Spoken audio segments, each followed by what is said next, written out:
Hello दोस्तों। तो उत्तर पाठशाला में एक बार फिर से आपका बहुत बहुत स्वागत है।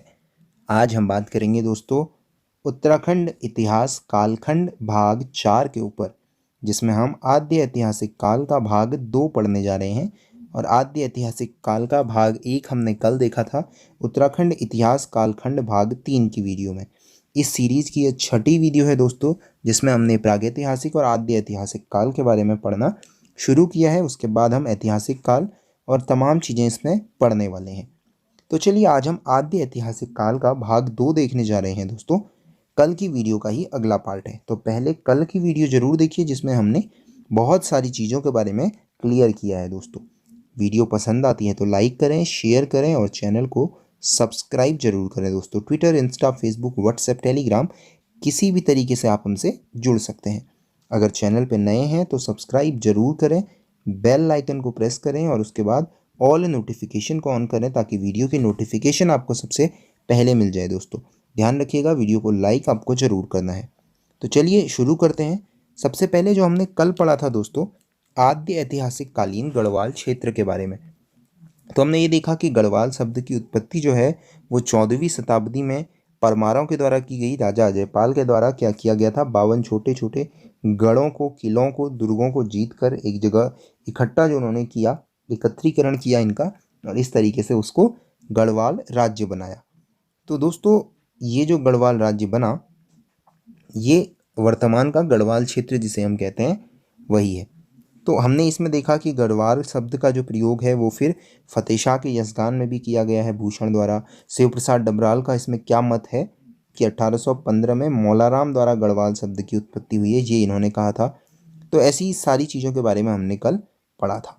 उसके बाद हमने ये भी देखा था कि शिव प्रसाद डबराल ने क्या कहा और फतेह शाह से संबंधित जो ताम्रपत्र है उसमें क्या कहा गया है। और फिर हमने देखे थे गढ़वाल के कुछ पुराने नाम, जिसमें हमने बद्रिकाश्रम, तपोभूमि, स्वर्गभूमि, केदारखंड और सप्त सिंधु देश देखा था। इसमें मैं आपका ध्यान थोड़ा सा बद्रिकाश्रम की तरफ ले जाना चाहूँगा। ये हम थोड़ी देर में और पढ़ने वाले हैं, तो इसको आपको याद रखना है। तो मैं आपको यहाँ पे बता दूँ कि एक अलकापुरी जो नाम है, इससे पहले भी हमने अलकापुरी के बारे में पढ़ा है, तो आपको याद रखना है अलकापुरी के बारे में कि इस क्षेत्र के बारे में आपसे 2 महत्वपूर्ण चीज़ें पूछी जा सी हैं। पहली चीज़ तो ये मनु, जो मनु हैं, ऋषि मनु, उनका निवास स्थान माना जाता है। तो अगर कभी प्रश्न आए मनु का निवास स्थान कौन है, तो आपको जवाब देना है अलकापुरी। दूसरा आपको बताना है कुबेर की राजधानी। जी हाँ, कुबेर की राजधानी। तो कुबेर की राजधानी कौन? अलकापुरी। तो 2 बड़े महत्वपूर्ण प्रश्न आपके हो गए, एक तो मनु का निवास और दूसरा कुबेर की राजधानी। ये सभी अलकापुरी हैं, ठीक है। और उसके साथ में सुनिए कि जो बद्रिकाश्रम हम देख रहे हैं, बद्रीनाथ धाम आप कह सकते हैं, यहाँ श्री व्यास द्वारा, यानी कि जो वेद व्यास थे उनके द्वारा क्या किया गया था, एक षष्ठी लक्ष्य संहिता, षष्ठी लक्ष्य संहिता ये लिखी गई थी। षष्ठी लक्ष्य संहिता की रचना यहाँ की गई थी दोस्तों। तो ये जो षष्ठी लक्ष्य संहिता थी, षष्ठी लक्ष्य संहिता, इस षष्ठी लक्ष्य संहिता में दोस्तों इन्होंने एक जगह का वर्णन किया है, देवप्रयाग का। एक जगह का वर्णन किया है देवप्रयाग का, जिसको इन्होंने कहा है कि जो देवप्रयाग है वो सभी तीर्थों का, समस्त तीर्थों का शिरोमणि है, यानी कि सबसे ऊपर है सभी तीर्थों में देवप्रयाग। समस्त तीर्थों का शिरोमणि है, समग्र पापों का विनाशक है। ये किसने लिखा है? श्री व्यास ने लिखा है। षष्ठी लक्ष्य में लिखा है, जिसकी रचना उन्होंने बद्रिकाश्रम में की थी उत्तराखंड के अंदर। अब आप मुझे कमेंट बॉक्स में बताएंगे देवप्रयाग क्यों फेमस है। उत्तराखंड में 5 प्रयाग हैं, उसमें से देवप्रयाग जो है वो क्यों फेमस है। मुख्यतः 5 प्रयाग हैं, तो ये देवप्रयाग में क्या होता है, कौन सी 2 नदियों का संगम होता है, ये आप मुझे बताएंगे। चलिए अब हम आज बात करेंगे दोस्तों आद्य ऐतिहासिक कालीन साक्ष्यों के बारे में, यानी कि ऐसे कौन से साक्ष्य हमें मिले हैं, जगहें हमें मिली हैं, वर्णन ऐसा मिला है जिससे हम कह सकते हैं कि गढ़वाल क्षेत्र के अंदर आद्य ऐतिहासिक कालीन संस्कृति निवास करती थी। तो पहला है दोस्तों वशिष्ठ गुफा, वशिष्ठ आश्रम और वशिष्ठ कुंड। वशिष्ठ गुफा, वशिष्ठ आश्रम, वशिष्ठ कुंड, ये तीनों चीज़ें टिहरी के अंदर हैं, विसोम पर्वत पर। इसके बारे में आप पढ़ भी सकते हैं, काफ़ी अच्छी जगह हैं। तो टिहरी के विशोम पर्वत पर है पहली चीज़। दूसरी, ऋग्वेद कालीन जो सरस्वती नदी थी, ऋग्वेद में अगर किसी नदी का वर्णन है तो वो है सरस्वती नदी। तो ये सरस्वती नदी तत्कालीन गढ़वाल क्षेत्र, यानी कि जो आज का गढ़वाल क्षेत्र है और उस समय का गढ़वाल क्षेत्र था, ये इन्हीं से प्रवाहित होती थी। उस समय का जो गढ़वाल क्षेत्र था, यानी कि वर्तमान का भी जो गढ़वाल क्षेत्र कह सकते हैं आप, उसी से सरस्वती नदी प्रवाहित होती थी और सरस्वती नदी का वर्णन ऋग्वेद के अंदर आता है। इसी प्रकार से माँ सीता का भूमि में समाना, तो कहा जाता है कि जो सितोंशु पट्टी है, सितोंशु पर्वत शिखर की पट्टी है, देवप्रयाग नहीं, पौड़ी आप इसको कहेंगे, तो सितोंशु जो है वो पौड़ी में है, मनसार का मेला लगता है वहाँ, इसी के उपलक्ष्य में वहाँ मनसार का मेला लगता है। तो सितोंशु पट्टी जो है ये, यहाँ माँ सीता का भूमि में समाना, इसका भी उल्लेख आता है। तो एक तरीके से आपको लग रहा होगा रामायण कालीन चीज़ें हमें पता चल रही हैं। वशिष्ठ गुफा है, वशिष्ठ आश्रम है, वशिष्ठ कुंड है, माँ सीता का भूमि में समाना, ये सारी चीज़ें क्या है, रामायण कालीन है, या एक तरीके से हम कहें तो वैदिक कालीन प्रतीत होती हैं। वैदिक कालीन प्रतीत होती हैं का मतलब आद्य ऐतिहासिक कालीन चीज़ें हैं। इसका मतलब आद्य ऐतिहासिक कालीन साक्ष्य हमें प्राप्त हो रहे हैं कहाँ से, उत्तराखंड के अंदर से। चलिए, इसी प्रकार से देखिए भगवान रघुनाथ का मंदिर, यानी कि श्री राम जी का मंदिर, वो कहाँ है, देवप्रयाग के अंदर है। लक्ष्मण की तपोस्थली वो कहाँ है, तपोवन टिहरी के अंदर। और बाणासुर की राजधानी कहाँ, ज्योतिषपुर या वर्तमान का जोशीमठ। तो ये सब भी हमें तत्कालीन आद्य ऐतिहासिक कालीन साक्ष्य प्रदान करते हैं। अब उसके अलावा ये आपके बहुत महत्वपूर्ण प्रश्नों का भी निर्माण करते हैं। पूछा जा सकता है भगवान रघुनाथ का मंदिर कहाँ है, तो देवप्रयाग में। लक्ष्मण की तपोस्थली, दिस इज तपोवन टिहरी। बाणासुर की राजधानी क्या थी बताइए, ज्योतिषपुर। या पूछ सकता है आपके जोशीमठ का पुराना नाम ज्योतिषपुर। तो इस तरीके के सारे क्वेश्चन भी आपके बन गए और इतिहास की दृष्टि से हमने इसको कहानी की तरह पढ़ना भी शुरू कर रहे हैं। चलिए अब बात करते हैं भृंगतुंग जगह की। ये जो भृंगतुंग जगह आप सुन रहे हैं दोस्तों, ये केदारनाथ का नाम है। ये महाभारत में कहा गया है भृंगतुंग, किसको, केदारनाथ को। याद रखिएगा, महाभारत में कहा गया है भृंगतुंग केदारनाथ को। एक और महत्वपूर्ण चीज़ मैं आपको भृंगतुंग के बारे में बताऊं, तो भृंगतुंग यानी कि केदारनाथ को खस प्रदेश भी कहा जाता है। खस प्रदेश भी कहा जाता है, खस जनजाति जो है उनके हिसाब से खस प्रदेश भी कहा जाता है किसको, भृंगतुंग को। और भृंगतुंग क्या है, केदारनाथ का नाम है। अगर बात की जाए खस जनजाति की दोस्तों, जो भृंगतुंग की है, हम बाद में सारी चीज़ें पढ़ेंगे भी, और तो खस जनजाति के वक्त ही कहा जाता है कि बौद्ध धर्म का सबसे ज़्यादा प्रचार प्रसार हुआ था। इसी खस जनजाति के समय सबसे ज़्यादा हुआ था। चलिए इसी प्रकार से देखते हैं ऋग्वैदिक सिंधु। ऋग्वैदिक सिंधु, ऋग्वैदिक सिंधु जो है ये अलकनंदा नदी है। यानी कि ऋग्वेद में जो सिंधु नदी का वर्णन है, अलकनंदा नदी का, वो ऋग्वैदिक सिंधु जो नाम था वो किसका नाम था, अलकनंदा नदी का नाम था। आपको पता है अलकनंदा उत्तराखंड में है। ये भी एक क्या है, ऋग्वैदिक कालीन यानी कि आद्य ऐतिहासिक कालीन साक्ष्य है। इसी प्रकार से महाभारत में त्रिपथगा नदी का वर्णन आता है। त्रिपथगा नदी का वर्णन आता है महाभारत में। तो ये क्या है, ये है गंगा नदी। वर्तमान की गंगा नदी को पहले त्रिपथगा कहा जाता था। इसी प्रकार पुलिंद राजा सुबाहु की राजधानी, कुलिंद वंश आपने सुना होगा, ये वही है। सुबाहु की राजधानी ये कौन सी थी, ये थी श्रीनगर में, यानी कि उस समय इसको सुबाहुपुर कहा जाता था, वर्तमान में इसका नाम श्रीनगर है। और श्री क्षेत्र भी कहा जाता है श्रीनगर को पुराणों में। अब यहाँ से मैं आपको थोड़ा सा इंटरेस्टिंग चीज़ें बताने वाला हूँ, वो आपको नोट करनी पड़ेंगी।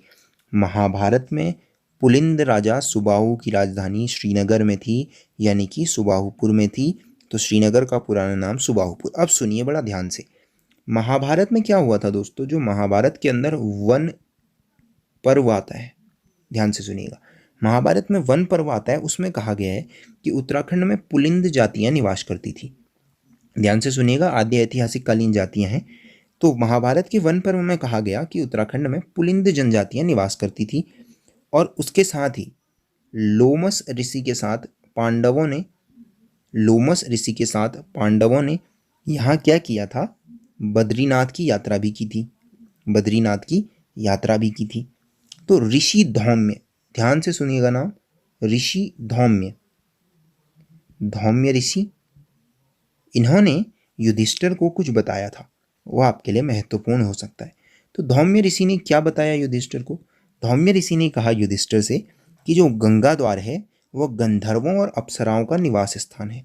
अच्छा, तो ये गंगा द्वार क्या है, ये गंगा द्वार है हरिद्वार क्षेत्र दोस्तों। ध्यान से सुनिएगा, जो गंगा द्वार है वह हरिद्वार है दोस्तों। फिर सुनिए, उन्होंने एक चीज कही कि गंगा द्वार जो है वो हरिद्वार अप्सराओं का निवास स्थान है, गंधर्वों का और अप्सराओं का। उसके साथ में उन्होंने कहा कि कनखल भी एक जगह है, कनखल का भी उल्लेख मिलता है। फिर उन्होंने बताया कि जो नाग है, नागों की राजधानी जो है दोस्तों वो भी गंगा द्वार है। गंगा द्वार का मतलब हरिद्वार है। नागों की राजधानी मतलब नाग जनजाति भी यहाँ निवास करती होगी। और नाग जनजाति भी क्या है, आद्य ऐतिहासिक कालीन जनजाति है दोस्तों, ये भी आपको याद रखना है। तो इस तरीके से उन्होंने बताया। तो महाभारत में उत्तराखंड को क्या कहा गया है दोस्तों? महाभारत में उत्तराखंड को कहा गया है उत्तर कुरु। ध्यान से सुनिएगा, उत्तर कुरु, यहाँ से कौरवों का सपोर्ट हुआ था दोस्तों, याद रखिएगा, इंटरेस्टिंग चीज़ है। तो उत्तर कुरु क्षेत्र कहा जाता है महाभारत में इस प्रदेश को, इस क्षेत्र को। तो यहाँ किन किन जातियों के बारे में महाभारत से हमको पता चलता है? दो तो मैंने आपको बताई, नाग और उसके साथ में खस, उसके साथ में पुलिंद या कुड़िंद भी मैंने बताया। इसके अलावा तड़ंग है, किम पुरुष है, इन जातियों का भी वर्णन यहाँ मिलता है महाभारत में। चलिए, पुलिंद राजा सुबाहु की राजधानी पड़ी सुबाहुपुर, श्री क्षेत्र पड़ा श्रीनगर। तो दो प्रसिद्ध विद्यापीठ भी यहाँ हुआ करते थे, ऐसा वर्णन आता है महाभारत के वन पर्वों में। एक तो बद्रिकाश्रम यानी कि बद्रीनाथ, नर और नारायण पर्वतों के बीच में ये स्थित है। कौन? बद्रिकाश्रम या बद्रीनाथ, अलकनंदा नदी। वैसे बद्रिकाश्रम अगर आप देखें तो एक गोपेश्वर चमोली में भी है, ये वो बद्रिकाश्रम नहीं है, ये बद्रिकाश्रम बद्रीनाथ मंदिर की बात चल रही है। और दूसरा कण्वाश्रम, कण्वाश्रम बहुत महत्वपूर्ण हो जाता है आपके पेपर में, बहुत बहुत ज़्यादा महत्वपूर्ण। तो ये कहाँ है? पौड़ी में है, चौका घाट पर, मालिनी नदी के तट पर। अब ध्यान से सुनते रहिएगा दोस्तों। रानी शकुंतला, और अगर आपको याद हो कि भरत जो हैं, तो भरत जिनके नाम पे भारत का नाम पड़ा है वो कहाँ पैदा हुए थे दोस्तों? कण्वाश्रम के अंदर। ध्यान रखिएगा, कण्वाश्रम के अंदर। और माना जाता है कि अभिज्ञान शाकुंतलम की रचना भी कहाँ हुई थी? कण्वाश्रम में ही हुई थी दोस्तों, पौड़ी में ही हुई थी, मालिनी नदी के तट पर ही हुई थी। अच्छा, अभिज्ञान शाकुंतलम लिखी किसने है दोस्तों? अब ये मत कहिएगा ये सब मैंने आपको पढ़ाया है। अभिज्ञान शाकुंतलम की रचना महाकवि कालिदास जी ने की थी। चलिए, अब ऐसे कुछ छोटे बहुत प्रश्न अगर आते हैं तो इनको गलत मत कीजिएगा, फिर ये नहीं कहिएगा कि वीडियो में ये तो बताया ही नहीं कि किसने लिखी थी। आप पुरातन स्रोतों का एक बार अध्ययन करेंगे, जो वीडियो हमने बनाई है उसमें ये सब कुछ पढ़ाया है, सब कुछ विद डिटेल। तो अभिज्ञान शाकुंतलम मैंने कहा था उत्तराखंड का वर्णन उसमें आता है, तो कैसे आता है? इसी तरीके से आता है। कण्वाश्रम के बारे में वहाँ भी बताया था, यहाँ भी बताया। मालिनी नदी के तट पर पौड़ी में है, और कण्वाश्रम को जाना जाता है भरत के जन्म स्थान के लिए और अभिज्ञान शाकुंतलम की रचना के लिए। चलिए, अब बात करते हैं आद्य ऐतिहासिक कालीन कुमाऊं क्षेत्र की। तो कुमाऊं क्षेत्र जो है, इसमें कुमाऊं शब्द ये आया कहाँ से? गढ़वाल तो हमने पढ़ा, 52 गणों को मिला के बना लिया गया। तो कुमाऊं कैसे आया? कुमाऊं में क्या किया गया? तो चंपावत में एक पहाड़ी है, कानदेव पहाड़ी। ध्यान से सुनिएगा, चंपावत में एक है कानदेव पहाड़ी। तो आपने अगर सुना हो समुद्र मंथन हुआ था, तो समुद्र मंथन में जो पर्वत था उसको कच्छप यानी कि कछुए की पीठ पर रखा गया था, और वो जो कछुआ था वो भगवान विष्णु का ही एक रूप था। हम उसको कूर्म अवतार, कच्छप अवतार कहते हैं। तो भगवान ने कूर्म रूप धारण करने के बाद इसी जगह पर तपस्या की थी। कहाँ? चंपावत की कानदेव पहाड़ी पर। अब कानदेव पहाड़ी पर उन्होंने तपस्या की तो उनके पैरों के निशान उस जगह पे पड़ गए। लंबे समय तक तपस्या की तो पैरों के निशानों की छाप इसी कानदेव पहाड़ी पर रह गई। अब बहुत समय तक उसी जगह पर वो अचल खड़े रहे। ध्यान से सुनिएगा, अचल खड़े रहे कूर्म रूप में। तो इस प्रकार से कूर्मांचल शब्द की उत्पत्ति हुई। तो कूर्मांचल का मतलब कूर्म अचल, कूर्म अचल। तो इसी वजह से इसका नाम पड़ा कूर्मांचल, और बाद में ये धीरे धीरे क्या होता गया? कुमाऊं शब्द बन गया। और इस तरीके से कुमाऊं शब्द उस समय में कहाँ था? चंपावत के आसपास का एरिया हुआ करता था। बाद में चंद राज्य के विस्तार के साथ साथ ही संपूर्ण क्षेत्र का नाम ही क्या पड़ गया? कुमाऊं क्षेत्र पड़ गया। क्योंकि जो मुगल थे या जो इस्लामिक राजा हुआ करते थे वो उस समय क्या कहते थे? जो चंद राज्य है उसको वो कुमायूं कहते थे। कुमायूं या कुमाऊं ये वही चीज़ है। तो अचल खड़े रहने के कारण कूर्म के इसका नाम पड़ा कूर्मांचल। इसी तरीके से तारीख ए मुबारक शाही, ये तारीख ए मुबारक शाही जो ग्रंथ है इसमें क्या लिखा गया है कि 1380 के टाइम पे, तकरीबन 1380 के समय में क्या हुआ जो दिल्ली के सुल्तान है फिरोज शाह, उस समय जो दिल्ली के सुल्तान थे फिरोज शाह, उन्होंने एक विद्रोही था, कटेहर का एक विद्रोही था, कटेहर जगह का एक विद्रोही था, सरदार खड़गू, सरदार खड़गू। तो इसको जो है खड़गू को दमन करने के लिए, मारने के लिए जब प्रवेश किया तो ये खड़गू भाग गया। और कहाँ भागा? कुमाऊं क्षेत्र में भागा। ऐसा लिखा गया है तारीख मुबारक शाही में। हमें क्या पता चलता है कि तो तारीख मुबारक शाही के समय यानी कि 1380 के समय क्या था? कुमाऊं का अस्तित्व था, कुमाऊं नाम का अस्तित्व था। तो इस तरीके से हम कह सकते हैं कि कुमाऊं शब्द क्या है? एक प्राचीन शब्द है, बहुत पहले से जाना गया शब्द है। चलिए बात की जाए सर्वाधिक वर्णन की, तो कुमाऊं क्षेत्र का सबसे ज़्यादा वर्णन आता है स्कंद पुराण के मानस खंड में। इसके बारे में हमने बहुत पढ़ लिया है दोस्तों। स्कंद पुराण, केदार खंड, मानस खंड, जालंधर, नेपाल, कश्मीर, और इसमें से मानस खंड और केदार खंड, केदार खंड है गढ़वाल, मानस खंड है कुमाऊं क्षेत्र। प्राकृत भाषा में कुरमू कहा जाता है, हिंदी भाषा में कुमाऊं कहा जाता है। और यहाँ कांतेश्वर पर्वत है, कौन सा? वही जिसकी हम बात कर रहे थे, कांदेव पर्वत, उसी को कांडादेव या कांतेश्वर पर्वत या कूर्मांचल पर्वत भी कहा जाता है। महत्वपूर्ण हो जाता है, याद रखना है आपको। इसी तरीके से ब्रह्म ग्रंथ है, वायु पुराण है, इसमें क्या जातियाँ लिखी गई हैं? किन्नर, यक्ष, किरात, तंगव, गंधर्व, विद्याधर और नाग। तो इन जातियों के उत्तराखंड में पाए जाने का वर्णन मिलता है ब्रह्म और वायु पुराण में। इसी प्रकार से महाभारत में जो जातियां हैं वो हैं किरात, किन्नर, यक्ष, तंगव, कुलिंद और खश। यानी कि किरात जाति, किन्नर जाति, यक्ष, तंगव, कुलिंद और खस, इनका वर्णन हमको महाभारत में भी मिलता है, वायु पुराण में भी और ब्रह्म पुराण में भी। तो इस तरीके के साक्ष्य में बताते हैं कि आद्य ऐतिहासिक कालीन जो लोग थे या आद्य ऐतिहासिक कालीन जो क्षेत्र थे वो उत्तराखंड में एग्जिस्ट करते थे, उत्तराखंड में थे। चलिए थोड़ा सा और ले लेते हैं, आद्य ऐतिहासिक कालीन साक्ष्यों की बात कर लेते हैं दोस्तों, और उसके साथ ये वीडियो हम खत्म करेंगे। तो पहला जाखन देवी मंदिर अल्मोड़ा।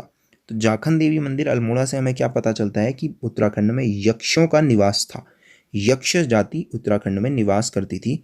ये हमें कहाँ से पता चला? जाखन देवी मंदिर से।